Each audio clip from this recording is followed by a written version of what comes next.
নমস্কাৰ মই জাহ্নবী অসম আৰক্ষীৰ নিযুক্তিলৈ এই মুহূৰ্তত এটা ডাঙৰ খবৰ জনাই আছো অসম আৰক্ষীক নিযুক্তিৰ বাবে বয়সৰ সীমা বৃদ্ধি কৰি দিয়া হৈছে 26 বছৰ বয়সলৈকে বৃদ্ধি কৰি দিয়া হৈছে বয়সৰ সীমা ঊৰ্ধ্বতম বয়সৰ সীমা হৈছে 26 বছৰ অৰ্থাৎ 26 বছৰ বয়সলৈকে অসম আৰক্ষীত আপোনালোকে আবেদন কৰিব পাৰিব পূৰ্বে বয়সৰ সীমা আছিল 25 বছৰ 25 বছৰলৈকে অসম আৰক্ষীত আবেদনৰ বাবে বয়সৰ সীমা বান্ধি দিয়া হৈছিল আৰু এতিয়া আৰু এবছৰ বৃদ্ধি কৰি দিয়া হৈছে 26 বছৰলৈকে অসম আৰক্ষীত আপোনালোকে কৰিব পাৰিব আবেদন ঊৰ্ধ্বতম বয়স হৈছে 26 বছৰ লগতে অসম আৰক্ষীত আবেদনৰ বাবে আবেদনৰ সীমাও 15 দিনলৈ বৃদ্ধি কৰি দিয়া হৈছে কিছু মুহূৰ্তৰ পূৰ্বে মুখ্যমন্ত্ৰী ডক্টৰ হিমন্ত বিশ্ব শৰ্মাই ফেচবুক লাইভ যোগে এই ডাঙৰ ঘোষণা কৰিছে লৈ আহিছো এই মুহূৰ্তৰ সবিশেষ আৰক্ষীৰ নিযুক্তিক লৈ আহি গ'ল ডাঙৰ খবৰ আৰক্ষীৰ নিযুক্তিক লৈ এই মুহূৰ্তত এটা ডাঙৰ খবৰ জনাই আছো যিসকলে আবেদন কৰিছে আবেদনৰ বাবে ৰৈ আছে তেওঁলোকৰ বাবে এটা ডাঙৰ খবৰ এটা ভাল খবৰ এতিয়াৰে পৰা 26 বছৰ বয়সলৈকে কৰিব পাৰিব আবেদন আবেদনৰ বাবে নিম্নতম বয়স হৈছে 18 বছৰ ঊৰ্ধ্বতম বয়স হৈছে 26 বছৰ আৰক্ষীৰ চাকৰিত আবেদনৰ বাবেও বৃদ্ধি কৰা হ'ল 15 দিনৰ সময়সীমা আবেদনৰ বাবেও 15 দিনৰ সময়সীমা বৃদ্ধি কৰি দিয়া হৈছে হিমন্ত বিশ্ব শৰ্মা চৰকাৰে এই বৃহৎ সিদ্ধান্ত গ্ৰহণ কৰিছে আবেদনৰ সময়সীমা পৰ্যন্ত বৃদ্ধি কৰি দিয়া হৈছে আৰক্ষীৰ নিযুক্তিক লৈ আৰক্ষীৰ নিযুক্তি সন্দৰ্ভত এই মুহূৰ্তত এটা ডাঙৰ খবৰ জনাই আছো যিসকল প্ৰাৰ্থীয়ে অসম আৰক্ষীত নতুনকৈ আবেদন কৰিম বুলি ভাবি আছিল সেইসকলৰ বাবে এই মুহূৰ্তত এটা ডাঙৰ খবৰ জনাই আছো কিয়নো আবেদনৰ সময়সীমা আৰু বয়সৰ সীমা বৃদ্ধি কৰি দিয়া হৈছে শেহতীয়াকৈ অসম আৰক্ষীত 2350টা পদৰ বাবে আবেদন বিচৰা হৈছিল সাফাই কৰ্মীৰ পৰা আৰম্ভ কৰি উপ পৰিদৰ্শক পদৰ বাবে আবেদন বিচৰা হৈছিল কনিষ্ঠবল পদতো 1500তকৈ অধিক পদৰ বাবে আবেদনৰ বাবে বিজ্ঞাপন মুকলি কৰা হৈছিল গাড়ী চালকৰ পদৰ বাবে বিজ্ঞাপন মুকলি কৰা হৈছিল অসম আৰক্ষীৰ তৰফৰ পৰা এই বিজ্ঞাপন মুকলি কৰা হৈছিল আৰু এই প্ৰায় 5000 চাকৰি যি বিজ্ঞাপন মুকলি কৰিছিল অসম আৰক্ষীৰ তৰফৰ পৰা সেই চাকৰিৰ বাবে সেই চাকৰিৰ নিযুক্তিক লৈ ডাঙৰ ঘোষণা কৰিছে মুখ্যমন্ত্ৰী গৰাকীয়ে অসম আৰক্ষীত নিযুক্তিৰ বাবে বয়সৰ সীমা বৃদ্ধি কৰি দিয়া হৈছে 26 বছৰ বয়সলৈকে কৰিব পাৰিব আবেদন পূৰ্বে বয়সৰ সীমা আছিল 25 বছৰ বয়সলৈকে আবেদন কৰিব পাৰিছিল কিন্তু এতিয়া আৰু এবছৰ বঢ়াই দিয়া হৈছে 26 বছৰ বয়সলৈকে আবেদন কৰিব পাৰিব অসম আৰক্ষীত ঊৰ্ধ্বতম বয়সৰ সীমা হৈছে 26 বছৰ আৰু নিম্নতম বয়সৰ সীমা হৈছে 18 বছৰ গতিকে যিসকলে অসম আৰক্ষীত আবেদন কৰিম বুলি ভাবি আছিল বা যিসকলে অসম আৰক্ষীত আবেদন কৰা বা অসম আৰক্ষীত চাকৰি কৰা যিসকলৰ ইচ্ছা আছিল সেইসকলৰ বাবে নিশ্চয়কৈ এক ডাঙৰ খবৰ এক ভাল খবৰ যে অসম আৰক্ষীত আবেদনৰ বয়সৰ সীমা বৃদ্ধি কৰি দিয়া হৈছে 26 বছৰলৈকে কৰি দিয়া হৈছে বয়সৰ সীমা আবেদনৰ বাবে লগতে আবেদনৰ বাবে সময়সীমাও বৃদ্ধি কৰি দিয়া হৈছে 15 দিন বৃদ্ধি কৰা হৈছে আবেদনৰ সময়সীমা যাতে প্ৰাৰ্থীসকলে কোনো ধৰণৰ চিন্তা নোহোৱাকৈ সময়মতে সুন্দৰকৈ আবেদন কৰিব পাৰে তাৰ বাবে আবেদনৰ সীমাও এতিয়া এইদৰে বৃদ্ধি কৰি দিয়া হৈছে অসম আৰক্ষীত আবেদনৰ সময়সীমা বৃদ্ধি কৰি দিয়া হৈছে 15 দিনৰ সময়সীমা বৃদ্ধি কৰা হৈছে লগতে বয়সৰ সীমাও 26 বছৰলৈকে বৃদ্ধি কৰি দিয়া হৈছে কিছু সময় পূৰ্বে মুখ্যমন্ত্ৰী ডক্টৰ হিমন্ত বিশ্ব শৰ্মাই ফেচবুক লাইভ যোগে এই সন্দৰ্ভত ডাঙৰ ঘোষণা কৰিছে গতিকে যিসকলে অসম আৰক্ষীত আবেদন কৰিম বুলি ভাবি আছিলে বা আবেদনৰ চিন্তা কৰি আছিলে তেওঁলোকৰ বাবে নিশ্চয়কৈ এক ডাঙৰ খবৰ যে অসম আৰক্ষীত এতিয়া পুনৰ হাজাৰ লোকে চাকৰি পাবলৈ সক্ষম হ'ব আৰু অসম আৰক্ষীত বয়সৰ সীমা বৃদ্ধি কৰি দিয়া হৈছে অসম আৰক্ষীত যিসকলে আবেদন কৰিব বিচাৰিছে চাকৰি কৰিম বুলি যিসকলে ভাবি আছে বা যিসকলৰ ইচ্ছা আছে তেওঁলোকৰ বাবে ডাঙৰ খবৰ কিয়নো 26 বছৰলৈকে বয়সৰ সীমা বৃদ্ধি কৰা হৈছে ঊৰ্ধ্বতম বয়স হৈছে 26 বছৰ নিম্নতম বয়স হৈছে 18 বছৰ গতিকে অসম আৰক্ষীত আবেদন কৰিবলৈ 26 বছৰ বয়সলৈকে আপুনি আবেদন কৰিব পাৰিব লগতে আবেদনৰ সময়সীমাও 15 দিনলৈ বৃদ্ধি কৰি দিয়া হৈছে পূৰ্বে আবেদনৰ যিমান সময় আছিল তাতকৈ 15 দিন বৃদ্ধি কৰি দিয়া হৈছে আবেদনৰ বাবে মুখ্যমন্ত্ৰী ডক্টৰ হিমন্ত বিশ্ব শৰ্মা এই সন্দৰ্ভত ডাঙৰ ঘোষণা কৰিছে অসম আৰক্ষীত চাকৰি কৰাৰ ইচ্ছা থকা প্ৰাৰ্থীসকলৰ বাবে নিশ্চয়কৈ এক ডাঙৰ খবৰ যিসকলৰ ইচ্ছা আছিলে তেওঁলোকে আবেদন কৰিব পাৰিব যেহেতু নতুনকৈ বিজ্ঞাপন মুকলি কৰা হৈছিল অসম আৰক্ষীত আৰু এই সমূহ পদৰ বাবে আবেদন কৰিব পাৰিব এতিয়াৰে পৰা যুৱক যুৱতীসকলে আবেদনৰ বয়সৰ সীমা বৃদ্ধি কৰি দিয়া হৈছে নিম্নতম বয়স 18 আৰু ঊৰ্ধ্বতম 26 বছৰ বয়সলৈকে কৰিব পাৰিব আবেদন লগতে আবেদনৰ সময়সীমাও 15 দিনলৈকে বৃদ্ধি কৰি দিয়া হৈছে কিছু সময় পূৰ্বে ফেচবুক লাইভ যোগে ডাঙৰ ঘোষণা কৰিছে মুখ্যমন্ত্ৰী ডক্টৰ হিমন্ত বিশ্ব শৰ্মাই মুখ্যমন্ত্ৰীগৰাকীৰ মন্তব্য আছে মন্তব্য শুনাবলৈ চেষ্টা কৰিছো যে পুলিচৰ ৰিক্ৰুটমেণ্টৰ ঊৰ্ধ্বতম বয়স হয় 18ৰ পৰা নিম্নতম 18, ঊৰ্ধ্বতম 25 বছৰ। তেওঁলোকে কৈছিল যে ইয়াক 1-1-2026ৰ পৰা গন্তি কৰিব নালাগে, 1-1-2025ৰ পৰা গন্তি কৰিব লাগে। যদি আমি 1-1-2025ৰ পৰা ইয়াক গন্তি কৰোঁ, তেতিয়া আজি 18 বছৰ হোৱা ল'ৰা ছোৱালীবিলাকে ইয়াত অংশগ্ৰহণ কৰিব নোৱাৰিব। বহুত ল'ৰা ছোৱালী নিৰাশ হ'ব। কিন্তু 1-1-2025ত বয়সৰ সীমা নধৰা কাৰণে যিসকলে 25 বছৰ অতিক্ৰম কৰি 26 বছৰত ভৰি দিব, তেওঁলোকো ডিপ্ৰাইভ হ'ব। তেওঁলোকে মোক দুখেৰে জনাইছে। সেয়েহে আজি অসম চৰকাৰে সিদ্ধান্ত গ্ৰহণ কৰিছে যে পুলিচৰ ৰিক্ৰুটমেণ্টৰ বয়স আমি 25 বছৰৰ পৰিৱৰ্তে 26 বছৰ কৰিম। অৰ্থাৎ এতিয়া নিম্নতম বয়স 18 বছৰ হ'ব, ঊৰ্ধ্বতম বয়স 26 বছৰ হ'ব। ইয়াৰ ফলত 1-1-2025 যোনে মোক বিচাৰিছিলে তেওঁলোকেও আবেদন কৰিব পাৰিব, আৰু 1-1-2026 হোৱা সকলেও আবেদন কৰিব পাৰিব। সহজ ভাষাত পুলিচত এপ্লাই কৰিবৰ কাৰণে হাইয়েষ্ট লিমিট, এজৰ ঊৰ্ধ্বতম সীমা আমি 25ৰ পৰা 26 বছৰলৈকে বঢ়াই দিছোঁ।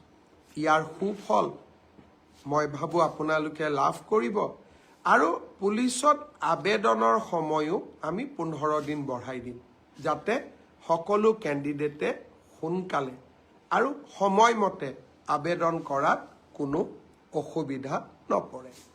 যে পুলিচৰ ৰিক্ৰুটমেণ্টৰ ঊৰ্ধ্বতম বয়স হয় 18ৰ পৰা নিম্নতম 18, ঊৰ্ধ্বতম 25 বছৰ।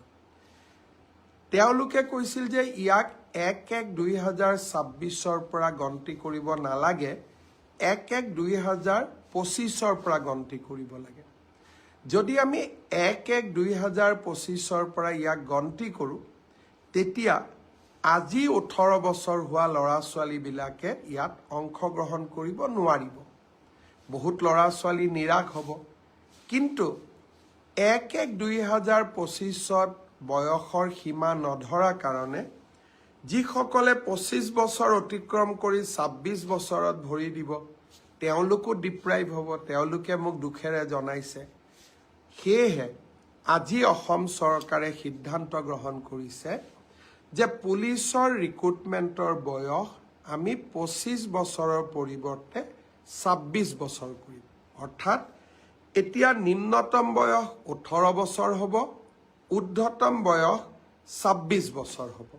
ইয়াৰ ফলত 1-1-2025 যোনে মোক বিচাৰিছিলে তেওঁলোকেও আবেদন কৰিব পাৰিব, আৰু 1-1-2026 হোৱা সকলেও আবেদন কৰিব পাৰিব। সহজ ভাষাত পুলিচত এপ্লাই কৰিবৰ কাৰণে হাইয়েষ্ট লিমিট, এজৰ ঊৰ্ধ্বতম সীমা আমি 25ৰ পৰা 26 বছৰলৈকে বঢ়াই দিছোঁ। ইয়াৰ সুফল মই ভাবোঁ আপোনালোকে লাভ কৰিব, আৰু পুলিচত আবেদনৰ সময়ো আমি 15 দিন বঢ়াই দিম, যাতে সকলো কেণ্ডিডেটে সোনকালে আৰু সময়মতে আবেদন কৰাত কোনো অসুবিধা নপৰে। যে পুলিচৰ ৰিক্ৰুটমেণ্টৰ ঊৰ্ধ্বতম বয়স হয় 18ৰ পৰা নিম্নতম 18, ঊৰ্ধ্বতম 25 বছৰ। তেওঁলোকে কৈছিল যে ইয়াক 1-1-2026ৰ পৰা গন্তি কৰিব নালাগে, 1-1-2025ৰ পৰা গন্তি কৰিব লাগে। যদি আমি 1-1-2025ৰ পৰা ইয়াক গন্তি কৰোঁ, তেতিয়া আজি 18 বছৰ হোৱা ল'ৰা ছোৱালীবিলাকে ইয়াত অংশগ্ৰহণ কৰিব নোৱাৰিব। বহুত ল'ৰা ছোৱালী নিৰাশ হ'ব। কিন্তু 1-1-2025ত বয়সৰ সীমা নধৰা কাৰণে যিসকলে 25 বছৰ অতিক্ৰম কৰি 26 বছৰত ভৰি দিব, তেওঁলোকো ডিপ্ৰাইভ হ'ব। তেওঁলোকে মোক দুখেৰে জনাইছে। সেয়েহে আজি অসম চৰকাৰে সিদ্ধান্ত গ্ৰহণ কৰিছে যে পুলিচৰ ৰিক্ৰুটমেণ্টৰ বয়স আমি 25 বছৰৰ পৰিৱৰ্তে 26 বছৰ কৰিম। অৰ্থাৎ এতিয়া নিম্নতম বয়স 18 বছৰ হ'ব, ঊৰ্ধ্বতম বয়স 26 বছৰ হ'ব। ইয়াৰ ফলত 1-1-2025 যোনে মোক বিচাৰিছিলে তেওঁলোকেও আবেদন কৰিব পাৰিব আৰু 1-1-2026 হোৱা সকলেও আবেদন কৰিব পাৰিব। সহজ ভাষাত পুলিচত এপ্লাই কৰিবৰ কাৰণে হাইয়েষ্ট লিমিট এজৰ ঊৰ্ধ্বতম সীমা আমি 25ৰ পৰা 26 বছৰলৈকে বঢ়াই দিছোঁ। ইয়াৰ সুফল মই ভাবোঁ আপোনালোকে লাভ কৰিব আৰু পুলিচত আবেদনৰ সময়ো আমি 15 দিন বঢ়াই দিম যাতে সকলো কেণ্ডিডেটে সোনকালে আৰু সময়মতে আবেদন কৰাত কোনো অসুবিধা নপৰে। যে পুলিচৰ ৰিক্ৰুটমেণ্টৰ ঊৰ্ধ্বতম বয়স হয় 18ৰ পৰা নিম্নতম 18, ঊৰ্ধ্বতম 25 বছৰ। তেওঁলোকে কৈছিল যে ইয়াক 1-1-2026ৰ পৰা গন্তি কৰিব নালাগে, 1-1-2025ৰ পৰা গন্তি কৰিব লাগে। যদি আমি 1-1-2025ৰ পৰা ইয়াক গন্তি কৰোঁ তেতিয়া আজি 18 বছৰ হোৱা ল'ৰা ছোৱালীবিলাকে ইয়াত অংশগ্ৰহণ কৰিব নোৱাৰিব। বহুত ল'ৰা ছোৱালী নিৰাশ হ'ব। কিন্তু 1-1-2025ত বয়সৰ সীমা নধৰা কাৰণে যিসকলে 25 বছৰ অতিক্ৰম কৰি 26 বছৰত ভৰি দিব তেওঁলোকো ডিপ্ৰাইভ হ'ব, তেওঁলোকে মোক দুখেৰে জনাইছে। সেয়েহে আজি অসম চৰকাৰে সিদ্ধান্ত গ্ৰহণ কৰিছে যে পুলিচৰ ৰিক্ৰুটমেণ্টৰ বয়স আমি 25 বছৰৰ পৰিৱৰ্তে 26 বছৰ কৰিম। অৰ্থাৎ এতিয়া নিম্নতম বয়স 18 বছৰ হ'ব, ঊৰ্ধ্বতম বয়স 26 বছৰ হ'ব। ইয়াৰ ফলত 1-1-2025 যোনে মোক বিচাৰিছিলে তেওঁলোকেও আবেদন কৰিব পাৰিব আৰু 1-1-2026 হোৱা সকলেও আবেদন কৰিব পাৰিব। সহজ ভাষাত পুলিচত এপ্লাই কৰিবৰ কাৰণে হাইয়েষ্ট লিমিট এজৰ ঊৰ্ধ্বতম সীমা আমি 25ৰ পৰা 26 বছৰলৈকে বঢ়াই দিছোঁ। ইয়াৰ সুফল মই ভাবোঁ আপোনালোকে লাভ কৰিব আৰু পুলিচত আবেদনৰ সময়ো আমি 15 দিন বঢ়াই দিম যাতে সকলো কেণ্ডিডেটে সোনকালে আৰু সময়মতে আবেদন কৰাত কোনো অসুবিধা নপৰে। যে পুলিচৰ ৰিক্ৰুটমেণ্টৰ ঊৰ্ধ্বতম বয়স হয় 18ৰ পৰা নিম্নতম 18, ঊৰ্ধ্বতম 25 বছৰ। তেওঁলোকে কৈছিল যে ইয়াক 1-1-2026ৰ পৰা গন্তি কৰিব নালাগে, 1-1-2025ৰ পৰা গন্তি কৰিব লাগে। যদি আমি 1-1-2025ৰ পৰা ইয়াক গন্তি কৰোঁ তেতিয়া আজি 18 বছৰ হোৱা ল'ৰা ছোৱালীবিলাকে ইয়াত অংশগ্ৰহণ কৰিব নোৱাৰিব। বহুত ল'ৰা ছোৱালী নিৰাশ হ'ব। কিন্তু 1-1-2025ত বয়সৰ সীমা নধৰা কাৰণে যিসকলে 25 বছৰ অতিক্ৰম কৰি 26 বছৰত ভৰি দিব তেওঁলোকো ডিপ্ৰাইভ হ'ব, তেওঁলোকে মোক দুখেৰে জনাইছে। সেয়েহে আজি অসম চৰকাৰে সিদ্ধান্ত গ্ৰহণ কৰিছে যে পুলিচৰ ৰিক্ৰুটমেণ্টৰ বয়স আমি 25 বছৰৰ পৰিৱৰ্তে 26 বছৰ কৰিম। অৰ্থাৎ এতিয়া নিম্নতম বয়স 18 বছৰ হ'ব, ঊৰ্ধ্বতম বয়স 26 বছৰ হ'ব।